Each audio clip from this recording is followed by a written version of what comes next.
Mother Teresa and institute of computer education में आपका स्वागत। यदि आप फाइल पे क्लिक करें तो इसमें फाइल से रिलेटेड बेसिक ऑप्शंस आपको मिल जाएंगे। इनमें सबसे पहले जो बेसिक ऑपरेशंस हैं उनकी जानकारी हम ले लेते हैं, जैसे सेव।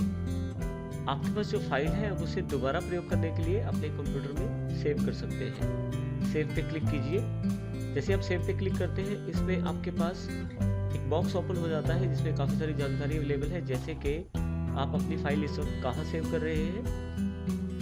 तो ये आपको जानकारी दे रहा है कि कहाँ फाइल आपकी सेव हो रही है पाथ वाइज। जो लेफ्ट पेन है आपका उसमें देखिए यहाँ पे आपकी ड्राइव्स की जानकारी है। डी पे डाटा रखना चाहेंगे या ई पे या सी पे। तो मान लीजिए मैं अपनी फाइल की जानकारी डी में एक पर्टिकुलर फोल्डर है कंप्यूटर एग्जाम्पल्स के नाम से, उसमें एक्सेल एग्जाम्पल्स के नाम से फोल्डर है, उसमें रखना चाहता हूँ। और फाइल का नाम जो मैं देना चाहता हूँ वो दे सकता हूँ।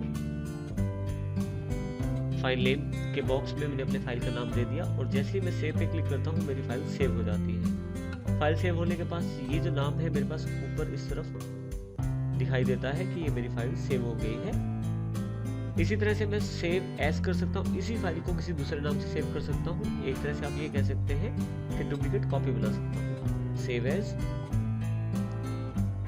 माई फाइल 1 के नाम से सेव कर देता हूँ। इस तरह से फाइल पे ओपन का ऑप्शन भी अवेलेबल है। आप चाहें तो किसी दूसरी फाइल को खोल सकते हैं जो आपने पहले से सेव की हो। ओपन पे क्लिक करें। हमारे पास काफ़ी सारी फाइल्स अवेलेबल है ये एक्सेल की। तो जो फाइल मैं क्लिक करके ओपन करना चाहता हूँ उस पर क्लिक करके ओपन कर दें। देखिए मेरे पास पूरी जानकारी अवेलेबल हो जाएगी उस फाइल की। ऊपर हमारे पास नाम भी बदल जाएगा उस फाइल का। तो इस तरह से आप प्रयोग कर सकते हैं दूसरी फाइल। इसके अलावा किसी फाइल को बंद करना है तो क्लोज से बंद कर सकते हैं। आप यही काम यहाँ से भी कर सकते हैं इस क्रॉस एरो से। यदि आप ऊपर से बंद करते हैं तो पूरा एक्सेल एप्लीकेशन ही बंद हो जाएगा आपका। नीचे से बंद करेंगे तो पर्टिकुलर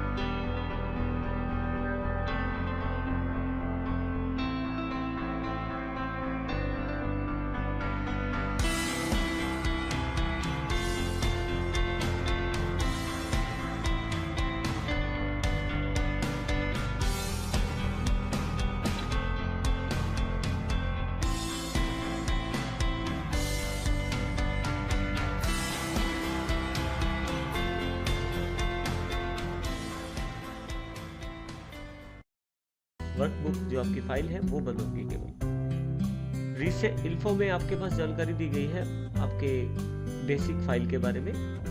ये फाइल किसने बनाई, कब बनाई, ये साइज दिया गया है फाइल का, कब मॉडिफाई किया इसको, प्रिंटेड हुई है या नहीं, इस तरह से जानकारी। और इसके अलावा इसमें काफ़ी सारे ऑप्शंस भी हैं जो protect workbook, check for issues, manage versions, इस तरह की जानकारी भी यहाँ अवेलेबल है। रिसेंट में हमारे पास मैंने थोड़ी देर पहले या कुछ समय पहले जो फाइलें खोली हैं उनकी जानकारी यहाँ अवेलेबल है। और ये सभी रिसेंट वर्क बुक्स हैं जो मेरे पास खुली है अभी थोड़ी देर पहले। इसी तरह से जिन जगह मैंने अपना जो बुक सेव किया है उनकी जानकारी भी रिसेंट प्लेसेस में अवेलेबल है। नेक्स्ट टैब न्यू है। न्यू पे क्लिक करते ही मेरे पास यहाँ पे नेक्स्ट ऑप्शन न्यू है। न्यू पे क्लिक करते ही मेरे पास काफ़ी सारे ऑप्शन अवेलेबल हो जाएंगे। इसमें कुछ टेम्पलेट्स अवेलेबल हैं जिनको मैं प्रयोग कर सकता हूँ। रिसेंट टेम्पलेट्स है, सैंपल टेम्पलेट्स और ब्लैंक वर्कबुक जो कि बिल्कुल खाली बुक होती है उसका प्रयोग कर सकता हूँ। और मैं चाहूँ तो ऑनलाइन काफ़ी सारी इंफॉर्मेशन अवेलेबल है office.com पे, उनका प्रयोग भी मैं कर सकता हूँ अपनी शीट्स को तैयार करने में, अपने डेटा को तैयार करने में। ब्लैंक वर्कबुक तैयार करने के लिए मुझे यहाँ क्रिएट पे क्लिक करना पड़ेगा। जैसे मैं क्रिएट पे क्लिक करता हूँ मेरे पास बिल्कुल ब्लैंक वर्कबुक अवेलेबल हो जाएगी जो कि एक नई फाइल के रूप में है। आप चाहें तो इस फाइल को प्रिंट भी कर सकते हैं। प्रिंट पे जैसे ही आप क्लिक करते हैं यहाँ काफ़ी सारे ऑप्शंस अवेलेबल हैं। क्योंकि मेरी फाइल बिल्कुल खाली है तो यहाँ मैसेज दिया गया है Microsoft Excel didn't find anything to print. मैं फाइल खोल लेता हूँ जिसमें जानकारी हो। इसके लिए मैं रिसेंट का प्रयोग करता हूँ। कंपनी डेटा की फाइल खोल लेता हूँ। अब फाइल पे जाता हूँ मैं यहाँ से। और प्रिंट ऑप्शन का क्लिक करता हूँ। देखिए यहाँ प्रिंट प्रीव्यू अवेलेबल हो जाएगा मेरे पास, जिसकी मैं प्रिंटिंग चाहता हूँ। यहाँ से मेरे पास कुछ जानकारी अवेलेबल है, जैसे कि कितनी कॉपीज निकालनी है उस फाइल की मुझे, और मेरा प्रिंटर कौन सा है। यहाँ मेरे प्रिंटर का नाम अवेलेबल हो जाएगा यदि आपका प्रिंटर इंस्टॉल्ड है तो। मेरे पास अभी कोई प्रिंटर इंस्टॉल्ड नहीं है, इसलिए कोई भी प्रिंटर का नाम अवेलेबल नहीं है।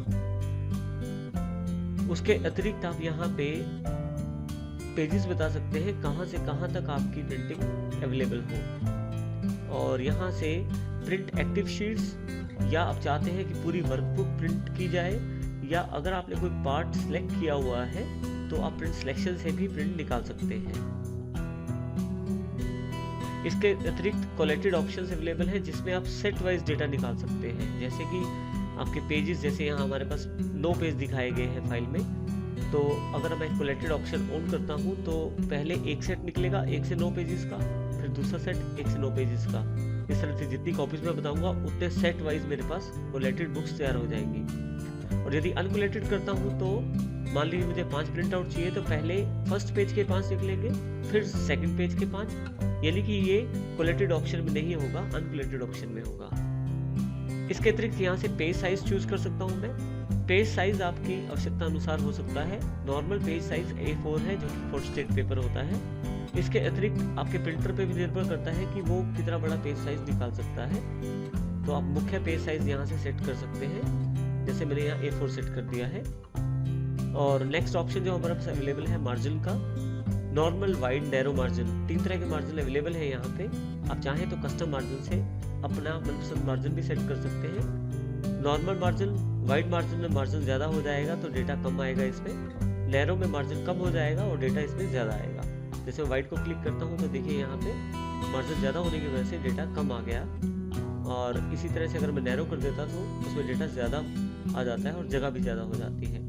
बाय डिफ़ॉल्ट नॉर्मल मार्जिन पे प्रिंट करते हैं हम इसे। इसके अतिरिक्त आपका जो डेटा है उसको आप किस स्केल पे प्रिंट करना चाहते हैं। फिट शीट ऑन 1 पेज, एक शीट जो है एक पेज पे प्रिंट हो जाए उसका, और क्या सारे कॉलम एक पेज पे प्रिंट हो जाए, या एक सारी रोज एक पेज पे प्रिंट हो जाए। इस तरह से आप अपनी ऑप्शन सेट कर सकते हैं, और जैसे ही आप यहाँ से प्रिंट की कमांड देते हैं प्रिंटिंग आपके पास अवेलेबल हो जाती है। Next option save and send का है। आप इन ऑप्शंस का प्रयोग करते हुए अपनी फाइल को सेव भी कर सकते हैं और सेंड भी कर सकते हैं। सेंड यूजिंग ईमेल, आप डायरेक्ट मेल कर सकते हैं, मेल से रिलेटेड ऑप्शंस सेट कर सकते हैं।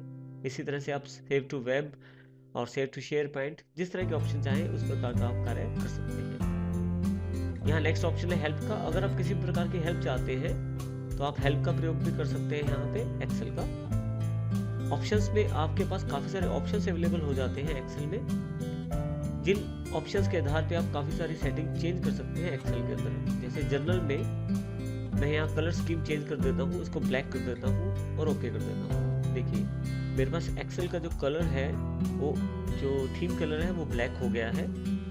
इसको फिर से ठीक कर देते हैं ऑप्शंस पे। यहाँ से मैं सिल्वर कलर ले लेता हूँ और ओके कर देता हूँ। इस तरह से काफ़ी सारे ऑप्शन हैं आपके पास जिनको आप चेंज कर सकते हैं अपनी आवश्यकता अनुसार, और जैसे ही ओके करते हैं आपके पास वो एप्लीकेबल हो जाते हैं। लास्ट है एग्जिट ऑप्शन। एग्जिट करते ही आप फाइल और एप्लीकेशन से बाहर आ जाएंगे और ये फाइल और एप्लीकेशन आपकी क्लोज हो जाएगी। क्लोज होने से पहले वो आपसे कंफर्मेशन करेगी कि क्या जो डेटा आपका कुछ चेंजेस अगर हुए हैं तो क्या सेव करना चाहेंगे या नहीं सेव करना चाहेंगे। यदि आप सेव करना चाहते हैं तो सेव पे क्लिक कर दीजिए। अगर आप जो डेटा चेंज किया है उसको सेव नहीं करना चाहते हैं तो डेट सेव पे, नॉट सेव पे क्लिक कर दीजिए। कैंसिल से सेम पोजीशन बनी रहेगी, आप कुछ भी चेंजेस नहीं कर पाएंगे। इस प्रकार से आप फाइल टैब का प्रयोग कर सकते हैं।